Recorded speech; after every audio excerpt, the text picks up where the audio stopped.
And now, from the CFTK-TV studios, this is Open Connection with your host, Robert Pictou.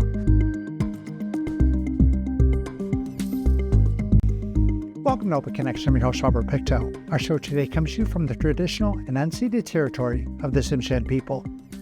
Heat pumps offer an energy-efficient alternative to furnaces and air conditioners for all climates. Like your refrigerator, heat pumps use electricity to transfer heat from a cool space to a warm space, making the cool space cooler and the warm space warmer. We begin today's Open Connection with Certified Energy Advisor Nicholas Gascon. Is a way of taking heat from one spacing and bringing it to another in a very efficient way. Most heating sources today, baseboard or furnaces, they create heat, so it takes a lot of energy to create that heat. A heat pump moves it from outdoors to indoors or vice versa. If the summer, it would be moving it out of your home. So this uses very little bit of electricity, already uses heat molecules that are in the air. It's a much more practical way to heat your homes these days. Now these heat pumps, is it like your furnace where it comes up out of the floor, or? Yes, very similar. So it works and looks like a furnace. It has an air exchanger that moves all that heating source through your ducting that you currently have in your home. Outside lives a condenser, and that piece itself is what attracts the heat molecules and then transfers them into the home. You know, what happens if I have baseboard heating and I don't have ductwork? That's okay. You can do a ductless head system. So there's these white cassettes that go on the wall, and those are what push the air into the home, and it helps move airflow. So you can have up to 3, potentially 4 heads if needed to help heat everything. And of course, here in the Northwest, you know, it's like, okay, how can this help us, or has anything changed since the last time we chatted? The old program, there used to be rebates where you would spend a bunch of money to have a heat pump installed, and then 60 to 90 days later, you'd get your rebates. Well, they've changed the whole program. So the Greener Homes program is no longer a thing at this moment. They've moved all the funding to the province, and now it's a discount. So when you get a heat pump installed in your home, there's a bill is given to you, but it is much more significantly reduced. We're seeing in certain income tiers, seeing up to 90% or more reduction off of your bill. And in situations we can show you later, but up to $19,000 discounted for your heat pump. I mean, do these things pay for themselves over a period of time? Absolutely, yeah. So we had a case study that recently happened up in the Nass Valley. We had heat pumps installed on electrically baseboard heated homes, and we had a bit of an attic insulation top-up, and combined we're seeing a 70% reduction in their energy bills. When we have a heat pump, which is a newer technology, it's more efficient, it's right there, it's easily accessible, it's easily serviceable, and it just does an all-around better job, and we're getting a lot of rave reviews about it. After I come and do the assessments on homes, after they get the heat pump installed and I arrive for the second visit, I get a lot of people very excited to share the results. So when you say an assessment, what actually happens there? It looks like a home inspection, but all I'm doing is focusing on the building envelope. I'm measuring the walls, ceiling, mechanical systems, foundations, and I'm printing out a consumption report telling how the home is performing. This report helps the contractors as well get a heat loss calculation, and they can determine what size heat pump is needed for the home. Say, for example, I live in a strata. Does that complicate things, or? No, not really, no. If you own your home, whether your home is touching on the sides of another home existing like a townhouse, that's fine. When they are in apartment buildings where you're stacked vertically, then it's a bit more of a complication, but we can still work with it. But ultimately, this home is meant for homeowners that live in their home 12 months of the year, or if they are a renter as well, so they can get a landlord consent as well to also do the program. So you see quite common, you see baseboard heated homes and you see wood stoves, and the question is, would I still qualify for a heat pump? Yes, it's a slightly different version. Because you're electrically heated home, it's a little bit different discount, but it's still really effective. And in the program requirements, it says if you want to keep your wood stove, you have to show that you have a wet inspection. Or if you're deciding you're going to remove it, your contractor just has to take photos seeing it's removed and make note of it. You know, we're chatting about these heat pumps, you know, and it's great to what you see on paper and see on the website, but you've been doing this for a while. Could you give me some examples of that? Well, that's the fear, right? People go, well, do I not apply? What if I go through all this and it doesn't matter and I'm not qualified, I'm on the hook for... No, we go through all that at the very beginning, pre-screening, right? So let's do a real life example. So we have, let's say you have a pensioning couple, right? Both living off of pension. This program is very much based off of how many adults in the home that are making an income, as well as children, so the number of people in the home. So in this situation, we have income level 1, 2, and 3. A two-person couple, if they make combined income of $58,522 or less, they're considered income tier 1, which is the best income tier. So that's a pretty fair number. Let's say in a different example, let's say you're a 5-person family, maybe 2 adults, 3 children, and you both are working adults, and you make under $99,000, that would be considered the income 1. However, maybe you make more than that. So let's say income tier 2 is $130,000 and income tier 3 is $210,000. So it's a very fair program, and all these income tiers do is really prorate how much of a discount they feel you are eligible for. So if you make a lot of money, you can still get a good discount. If you're on a pension or if you have a low income, then they also make it very, very practical for you. Open Connection will be right back after these messages. And now, from the CFTK-TV studios, this is Open Connection with your host, Robert Pictou. Thank you for staying with us. In May of this year, the BC government announced income-qualified applicants could receive a rebate as much as $16,000 to switch to a high-efficiency heat pumps in homes currently heated with oil. Those who are eligible and living in northern BC can access up to an additional $3,000 towards the installation of a heat pump. Let us return the conversation as Nicholas gives us some examples of rebates that are available. Here's another example. Say for the pensioning couple, say they meet level 1 income. They're going to get either a central ducted or a 3-head heat pump, which is very typical. Most of them are like this. There'd be $16,000 discount plus an additional $3,000 because we're in the north. So anything above a 100-mile house is considered the northern top-up. It's that same situation with that couple that had five in the home. Let's say they were income level 3 tiered, so they have pretty good income, maybe in that $200,000 range income. We're looking at a $10,500 discount plus an additional $3,000. So that's pretty great. I mean, a heat pump itself is really in the tier 1. It'll cover about 90% or more of the cost of it. And when it comes to other components they might have to pay for, such as an electrical hookup, there's a little bit additional coverage on just regular connection. But if they have to get an electrical panel, say sometimes their panel isn't strong enough, they have a 100 amp, they need to go to a 200 amp. Very common up here too. There's a $5,000 discount as well for that. So that's in tier 1. So for the 5 family member, it's $1,500. And there's all these charts are on the website, and the contractor and myself, energy advisors, can help you navigate what that would practically look like for you. And there's a lot of variables to it, but as you can see, it's quite reasonable. Now, you've been doing this for a little bit, and so you've probably gotten some feedback from some of the clients that you served. What has that feedback been? The biggest feedback is having someone help them through it is the biggest help. If you're trying to do it all alone, it's very easy to throw your hands up and say, forget it, I can't do it, it's too complicated. And it's also nice to work with good contractors that are really good at sizing your equipment. They're taking the extra time to go through and really walk through your home and assess the home. That's been really valuable. With the previous program as well, when it came to rebates, it was difficult for them to do it by themselves. Again, more complications. But now with this new program being discount-based, they're not having to worry about having the funding available ahead of time. They have very little bit of funding available that's going to help cover it, but the discounts are taking it right up from the beginning. So the contractor is looking after that discount automatically. 2 people are paying the contractor to make sure that they're taken care of, basically, right? Yeah, exactly. So it really is a much better program. I think the province has really did a great job with this one. And Canada Greener Homes, because those people that are still enrolled in it are still moving forward to it, this is a stacking effect that can happen, right? So they can work a little bit with both of those programs. So if you're not part of Canada Greener Homes, no big deal. This is looking after a majority of your bill anyways, but they work together in conjunction. Is there any financing available that you know of when it comes to these programs? There's the Canada Greener Homes loan. So the grant is no longer, they've paused it for at least a year. We're not sure when it's coming back up, but the loan is still available. So with working with me at the beginning, you get a pre-enter guide assessment, and that will open up the ability for a loan of up to $40,000. So if you need extra funding, if you're tight and you need that room, you can do that too. Then that's an interest-free loan up to 10 years.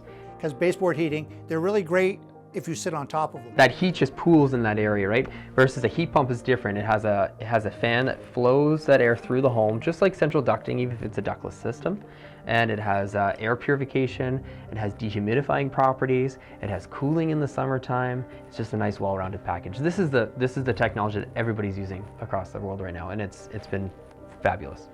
So we're seeing as well with the cooling side of it, it's even more efficient, by the way. So because these heat pumps can pull heat from one place, they can pull right out of your house, no problem. A lot of the myth too, I'll remind too, is people think, well, terrace gets pretty cold. It's -20, -25, sometimes in those cold climate temperatures. Well, these heat pumps are meant for much more northern than us, including Alberta, Yukon. They can handle them just fine. So these are strong systems. And the heating sizing that we do at the beginning makes sure that this is the right size heat pump for your home. Open Connection will be right back after these messages. And now, from the CFTK-TV studios, this is Open Connection with your host, Robert Pictou. Welcome back to Open Connection. HVAC, which stands for heating, ventilation, and air conditioning, is an all-encompassing term when it comes to talking about home heating and cooling system in its entirety. While the world of HVAC might seem complicated, it doesn't have to be confusing for homeowners. Let us return the conversation with owner-manager of Village Mechanical, Joni Kwok.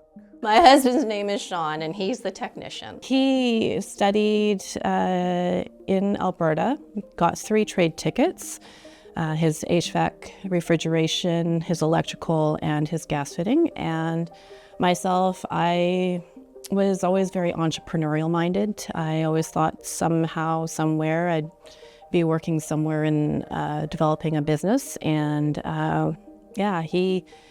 he had more of the technical abilities and not so much about the paperwork. And I really enjoyed more of the paperwork and administration and the creation of business and processes. And so we just sort of teamed up and thought it was good to merge our skills and create a business together. It's a good working relationship. We have very respectful boundaries of where our business lies and where our family and personal life lie. But yeah, there's definitely coffee morning conversations about what's going on for the day. But then there's weekends where it's like, okay, everything's shut down now. It's time to just focus, relax, and rejuvenate and think about other things.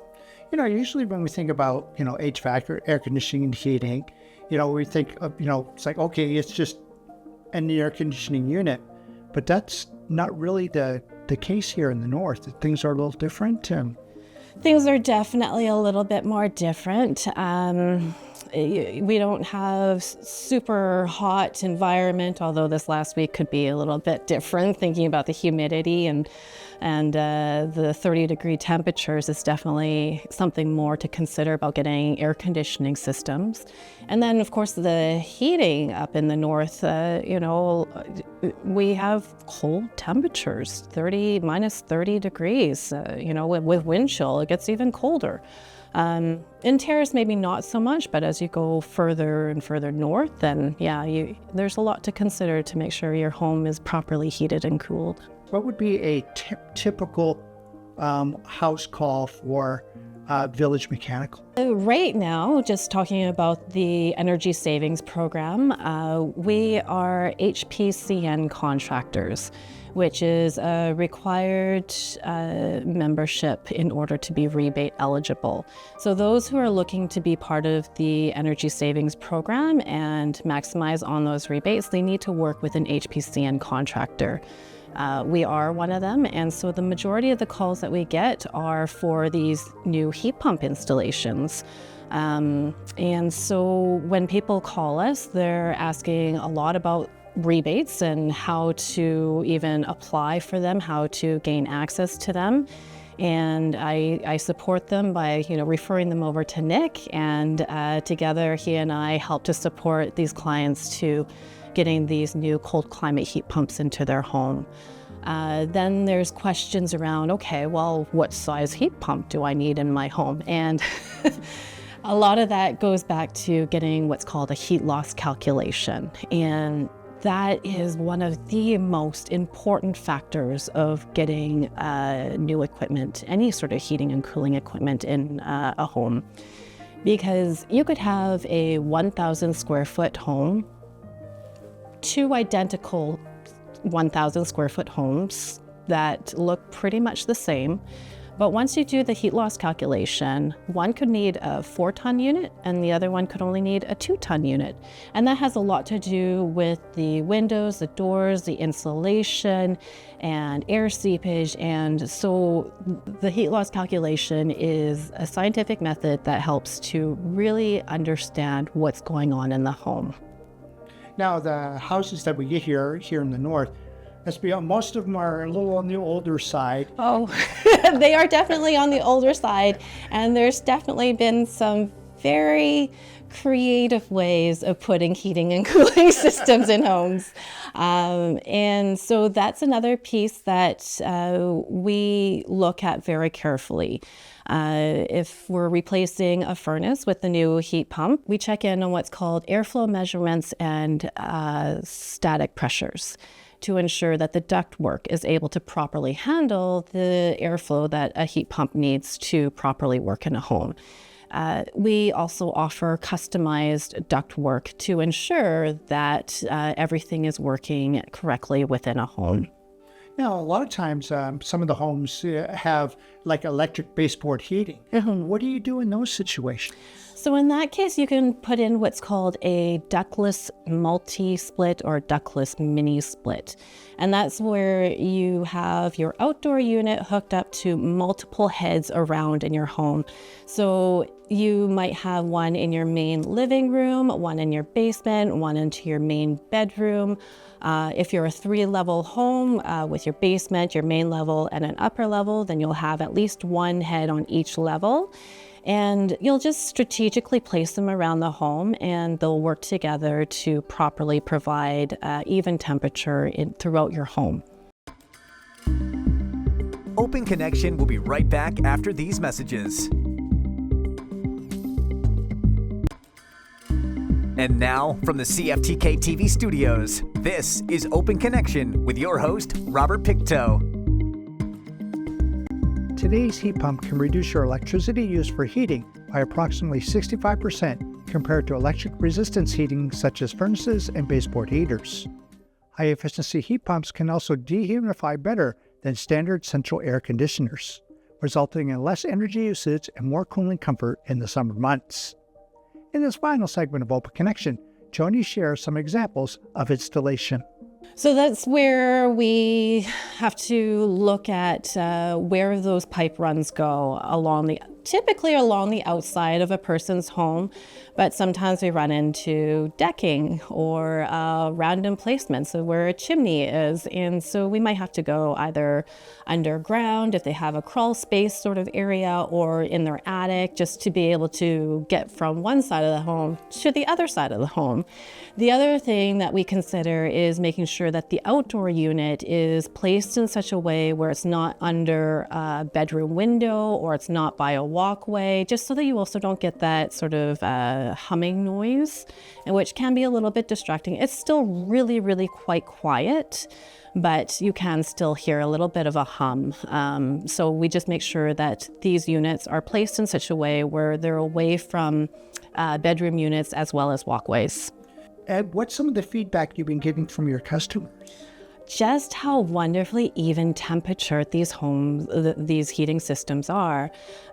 So often we hear that they had random cold spots and random heating spots, or that the furnace would be running on a constant and then just shut off, and their power bills were just exorbitantly high. And once they installed the heat pump, the home temperature has been so even and so comfortable, and their electricity bills have been reduced by 40 to 60%. And the new heat pumps, they use what's called a modulating system and will only use as much power as needed to the set temperature.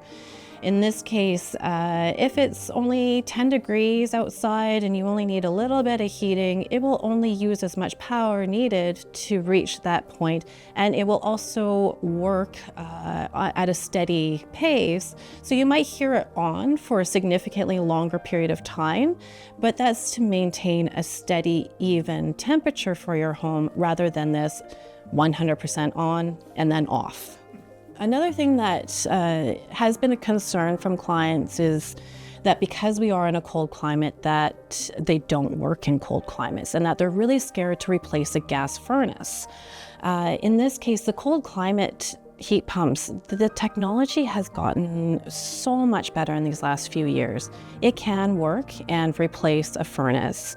They're rated to minus 30 degrees and they continue with performance below minus 30. So you can effectively replace a furnace with a cold climate heat pump.